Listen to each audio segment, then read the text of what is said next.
اس سے پہلے 2 پارٹوں میں جہنم کے بارے میں پڑھ چکے ہیں، یہ تیسرا ہے کہ اللہ کے نبی نے جبرائیل علیہ السلام سے پوچھا کہ ان دروازوں میں الگ الگ دروازے ہیں، الگ الگ درجات ہیں جہنم کے، ان میں کون لوگ رہیں گے، کیسے رہیں گے، کون سے دروازے میں کون رہے گا؟ تو عرض کیا جبرائیل علیہ السلام نے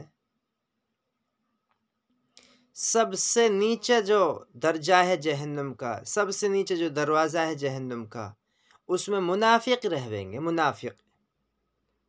منافق اسے کہتے ہیں جو ظاہر میں یوں کہتا ہو، یوں دکھلاتا ہو کہ میں مسلمان ہوں، مسلمانوں والا کام کرتا ہو، میں مسلمان ہوں، مسلمان جیسا رہتا ہو، اندر سے مسلمان نہ ہو، اندر سے کفر رکھتا ہو، کافر ہو، مسلمان کے علاوہ کسی بھی مذہب پر ہو چاہے، لیکن مسلمان اندر سے نہ ہو، دل سے نہ ہو، باہر سے کہہ رہا ہے میں مسلمان ہوں، مسلمانوں والا لباس، مسلمانوں والی بات، مسلمانوں والی چال، مسلمان والوں جیسے رہنا سہنا، لیکن اندر سے نہ ہو، اسے منافق کہتے ہیں۔ منافق سب سے نیچے رہیں گے۔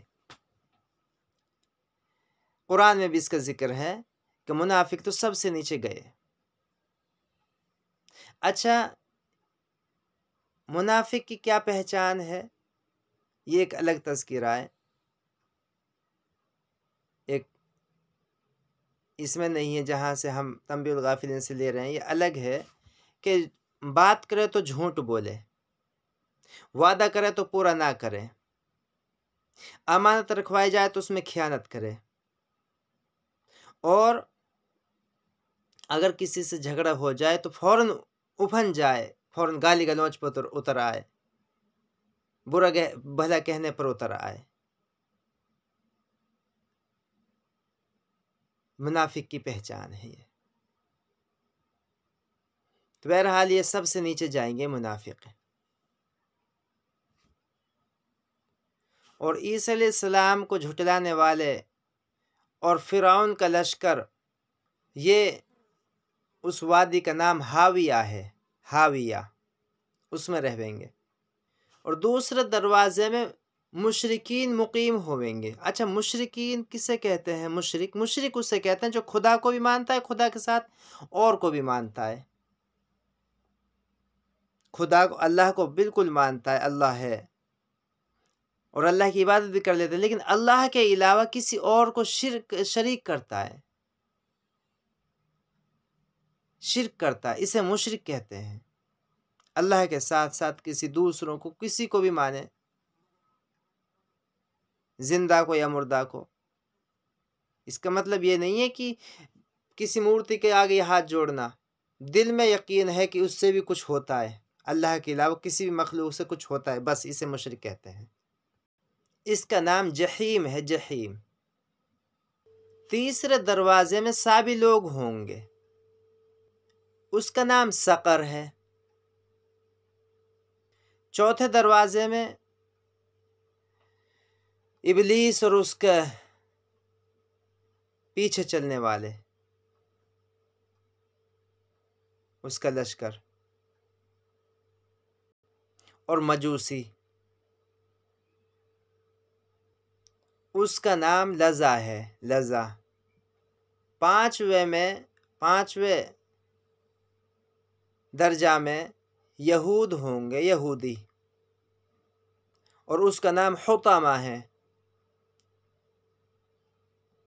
اور چھٹے درجہ میں نصارہ ہوں گے،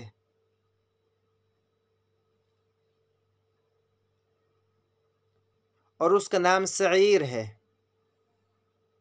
اس کے بعد میں جبرائیل علیہ السلام شرم کے مار رک گئے، بولے نہیں۔ آپ صلی اللہ علیہ وسلم نے ارشاد فرمایا، 7 دروازے میں کون ہوں گے؟ بتاؤ۔ جبرائیل علیہ السلام نے عرض کیا، یا رسول اللہ، اس میں آپ کی امت کے وہ لوگ ہوں گے جو کبیرہ گناہ کرتے تھے اور بغیر توبہ کے مر گئے، یعنی توبہ کے بغیر دنیا سے رخصت ہو گئے۔ یہ بات سن کر ہمارے نبی گش کھا کر گر گئے، کیونکہ نبی محمد صلی اللہ علیہ وسلم سے بڑھ کر مخلوق میں کوئی خیر خواہ نہیں ہے، مخلوق کا۔ جبرائیل علیہ السلام نے آپ کا سر مبارک اپنی گود میں رکھ لیا۔ جب افاقہ ہوا، کچھ ہوش آیا، تو اللہ کے نبی نے فرمایا کہ یہ بات میرے لیے بڑی مصیبت اور غم کی شدید پریشانی کی ہے۔ کیا میری امت میں سے بھی کوئی دوزخ میں جائے گا؟ اللہ کے نبی نے فرمایا میری امت میں سے کوئی دوزخ میں جائے گا؟ جبرائیل علیہ السلام نے عرض کیا، یا رسول اللہ، کبیرہ گناہ والے جائیں گے دوزخ میں، جو کبیرہ گناہ کرتے تھے اور توبہ بھی نہیں کی، بغیر توبہ کے مر گئے۔ اللہ کے نبی یہ بات سن کر پھر رونے لگے، اور جبرائیل بھی آپ کے ساتھ رونے لگ گئے۔ حضور صلی اللہ علیہ وسلم اپنے حجرہ مبارک میں تشریف لے گئے اور لوگوں سے علیحدگی اختیار کر لی، بس نماز کے لیے تشریف لاتے، باقی علیحدگی میں رہتے، اکیلے رہتے، نماز پڑھا کر پھر اب آپ اندر تشریف لے جاتے، پھر اکیلے میں رہتے، اور جب نماز کے لیے آتے تو کسی سے بات نہیں کرتے تھے، بس نماز پڑھاتے پھر چلے جاتے، اور اللہ کے سامنے روتے، اللہ کے سامنے روتے۔ 2 دن اسی حالت میں ہو گئے۔ تیسرے دن حضرت ابو بکر صدیق رضی اللہ تعالیٰ عنہ، ابو بکر کا بڑا احسان ہے امت پر، بڑا احسان ہے، اللہ جزائے خیر عطا فرمائے ابو بکر رضی اللہ تعالیٰ عنہ کو، کہ ہر معاملے میں آگے ابو بکر ہی آتا ہے نبی کے ساتھ دینے کے لیے، ہر معاملے میں۔ ابو بکر نے آ کر دروازے پر السلام علیکم کہا، گھر والوں کو سلام کیا، اے رحمت کے گھرانے والوں، تم پر سلام ہو، کیا رسول اللہ صلی اللہ علیہ وسلم کی خدمت تک رسائی ہو سکتی ہے، جا سکتا ہوں میں؟ گھر والوں سے کہا ابو بکر رضی اللہ تعالیٰ عنہ نے۔ کسی نے کوئی جواب نہ دیا، گھر والوں نے۔ ابو بکر ایک طرف ہو کر رونے لگے۔ اس کے بعد میں حضرت عمر رضی اللہ تعالیٰ عنہ تشریف لائے، اور ابو بکر کی طرح ہی سلام کر کے کہ میرے آقا رسول اللہ صلی اللہ علیہ وسلم کی خدمت میں میری رسائی ہو سکتی ہے، پہنچ سکتا ہوں؟ کہ عمر کے لیے بھی کوئی جواب نہ ملا، عمر بھی رونے لگ گئے رضی اللہ تعالیٰ عنہ۔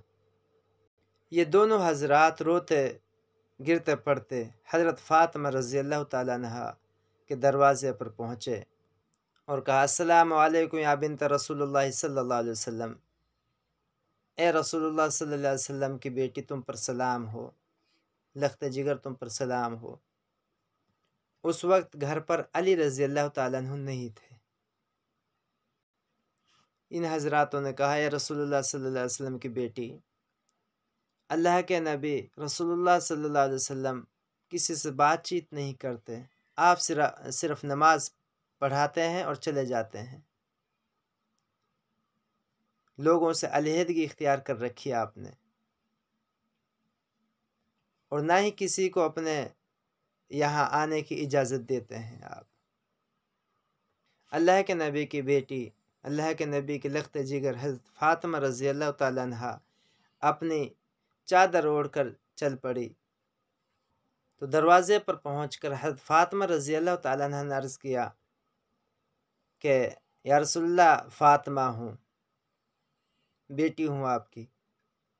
اللہ کے نبی اس وقت سجدے میں رو رہے تھے اپنے رب کے سامنے۔ اللہ کے نبی نے سر اٹھا کر فرمایا، میری بیٹی کیا بات ہے، میری آنکھوں کی ٹھنڈک کیا بات ہے، کیا تمہیں بھی میرے پاس آنے میں کوئی رکاوٹ ہے؟ اور فرمایا ان کے لیے دروازہ کھول دو، دروازہ کھول دیا گیا حضرت فاطمہ رضی اللہ تعالیٰ عنہ کے لیے۔ حضرت فاطمہ رضی اللہ تعالیٰ عنہ اپنے باپ، اپنے رسول، اپنے نبی محمد صلی اللہ علیہ وسلم کا حال دیکھ کر رونے لگی، زار قطار رونے لگی کہ آپ صلی اللہ علیہ وسلم کا رنگ بدلا ہوا ہے، تبدیلی آ چکی ہے، چہرہ مبارک کا گوشت روتے روتے غم سے ڈھل چکا ہے، یعنی اثر ہو جاتا ہے۔ کوئی بھی ہے جب وہ تو نبی ہے اور وہ بھی ساری امت کے فکر میں ہے، کیا حال ہوا ہوگا، بیان سے باہر ہے بات۔ حضرت فاطمہ رضی اللہ تعالیٰ عنہ نے عرض کیا، یا رسول اللہ کوئی نیا حکم نازل ہوا ہے؟ اللہ کے نبی نے فرمایا، فاطمہ میرے پاس جبرائیل علیہ السلام آئے تھے اور اس نے مجھے جگہ بتائی جہنم میں کون کس ٹھکانے پر رہے گا، اور جہنم کے اوپر والے دروازے پر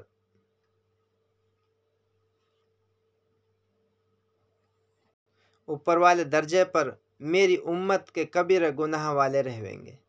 بس اسی بات نے مجھے غمزدہ کر رکھا ہے، پریشان کر رکھا ہے۔ اللہ تعالیٰ ہم سب کو توبہ کی توفیق عطا فرمائے۔ جو حضرات سن رہے ہیں کہیں اللہ ہماری تمام گناہوں سے توبہ ہے، پھر کہیں اللہ ہماری تمام گناہوں سے توبہ ہے، پھر کہیں اللہ ہماری تمام گناہوں سے توبہ ہے۔ اس کے بعد میں امت محمدیہ کے کبیرہ گناہ والے کس طرح داخل ہویں گے وہ پڑھیں گے انشاءاللہ۔ بس اس سبق میں اتنا ہی۔ تنبیہ الغافلین۔